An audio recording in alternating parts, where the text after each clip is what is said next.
evening. To start with, thank you Dr. Kritika, Dr. Raghu, Dr. Rajshekar and Dr. Nagarajan for the opportunity to be here.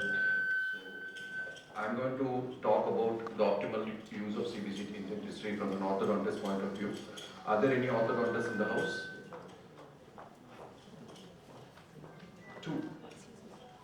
Okay, two of them are there, both of them are my colleagues.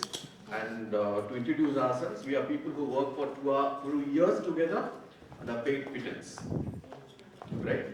And we are going to talk about CBCT and orthodontics. To start with, I need to tell you the kind of information that I need as an orthodontist is way different from what the other speakers were talking about, being a surgeon or an endodontist. Being a surgeon or an endodontist. So the kind of information they require is much more at a deeper level and precise. But as an orthodontist, I don't need that kind of an information. So I'm going to play a devil's advocate here. I'm going to start with this quote by the standard text that we have. It says, to a question phrased as could you, the answer is often yes, given an unlimited commitment to treatment.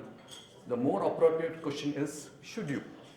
This is about the tools that we might need to use for a diagnosis and the techniques that we might have to use. We might have them at our disposal, but what we need to ask is, do we need to actually? CBCT in orthodontics needs to be spoken in a particular context. The first context is that most of our patients are adolescents. Very rarely do we have adult patients, and these group of patients are extremely radiosensitive. That is the first context that we need to have in mind when you are talking about CBCT in orthodontics. The second context is there is something called as a stochastic effect, which is there is no threshold level for a dose to cause any kind of a lesion later. So both these things have to be taken into account when you are talking about CBCT in orthodontics. And there is evidence to say that not all cases of orthodontics actually require even a 2D kind of an imaging, not to say about the 3D kind of imaging. So the area where we actually require imaging is extremely less in orthodontics. It becomes all the more important that we are very careful about where we are going to use it.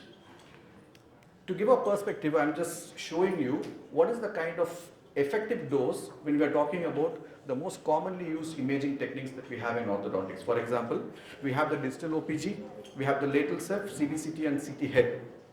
And look at the difference in the effective dose in millisieverts. So digital OPG is having a range of around 6 to 38, lateral ceph around 2 to 10. And that is one that we actually use in most of the patients. And CBCT is exponentially high between 5.3 to 1025 and CT 1000 to 2000 millisieverts. Now the question is, with this amount of difference in the effective exposure, if at all I need to go for a CBCT, I have to be extremely justified that the information that I'm going to use is going to be well worth the kind of exposure that I'm going to make the patient undergo.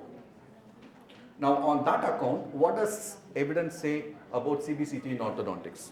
Then why at all and where at all should I use CBCT in orthodontics?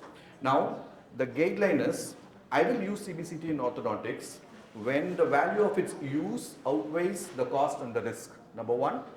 Number two, when the use of CBCT is going to majorly alter the diagnosis which I had done without that or using a 2D imaging. And three, when its use can improve my treatment planning. So these are the guidelines that I'm going to use when I'm going to think in terms of using CBCT for orthodontics. And what does evidence say about CBCT use in orthodontics? So the first three, which are a little bold. So there is quite an amount of evidence which says CBCT has got an effective application in these three cases. Number one, the assessment of impacted canines or rarely other teeth.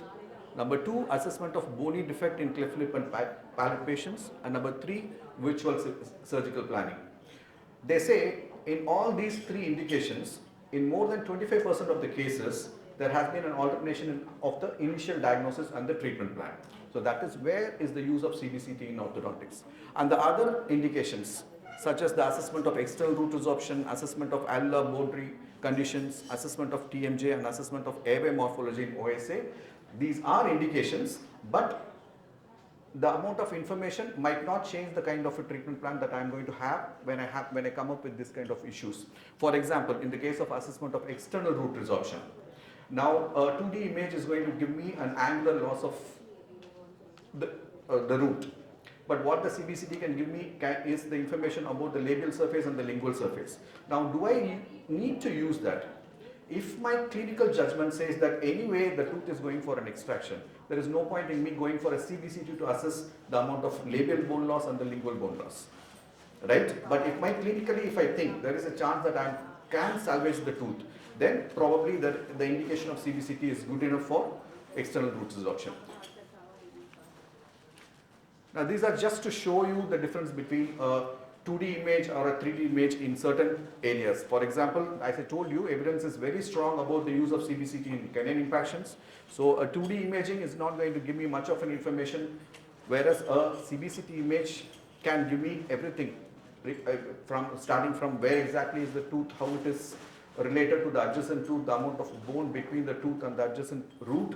All that kind of information is extremely good, or extremely more, it is way more when I'm going to use a CBCT. And then in cleft lip palate cases, particularly when you're planning bone grafting, CBCT is extremely useful.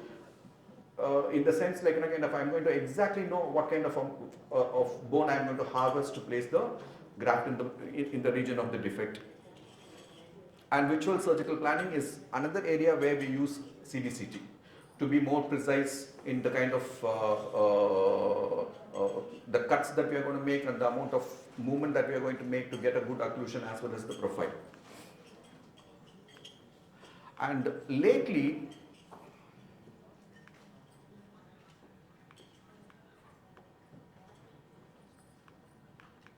sorry, Raghu, I think I just,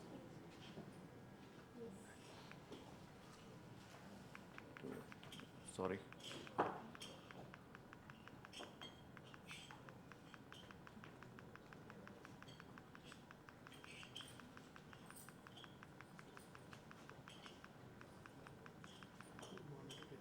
No, it's all right. No, I just want to have one more slide. Yeah. No, I just want to go back actually. No, the one before that. Before the video. If I have to go previous. Oh, shit. I'm so sorry. Just change it. No, before, as he's changing, I'm just going to tell you, there is one more area where we are using CBCT, which is a new protocol for the protraction of maxilla called as bone anchored maxillary protraction, or BAM. So that is one area where CBCT is being used to precisely before that. So this is another indication where we have been using CBCT quite often. So this gives us an opportunity to exactly bend the bone or like modify the structure of the plate to have a good adaptation. Otherwise, on the table, if you are going to open it up and then try to adjust the bone screws, it becomes very difficult and it becomes very imprecise. So this is another area where we are using CBCT quite often now. And next. So this is just an interesting thing that I wanted to share, where CBCT can come in very handy. So this is a case where there was an accidental ingestion of a molar band by a postgraduate, and the moment it happened, we took the patient to the Bernard Institute in RGGH, where they made a chest X-ray where nothing was visible, and then they did a CT where the molar band was found to be in the stomach. So immediately the patient was referred to the gastroenterology department, where they did an endoscopy and the molar band was removed immediately. So this whole thing happened within a period of around 30 minutes. So this is something that we might have it in your mind if that kind of an accident happens in your practice.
So to sum up, the use of CBCT in orthodontics is extremely limited. So it is better to go by evidence to use CBCT in particular cases with the minimal use of dosage, and it's always better to talk with the people like who are in charge of that, like how I almost quite often pester Dr. Kritika. So they'll give us an idea about what we need to do in such cases, because we don't know, as orthodontists, we don't know about what kind of exposure we need, in which area to which area to actually see for the information that we need to have. So that's about the use of CBCT in orthodontics. Thank you.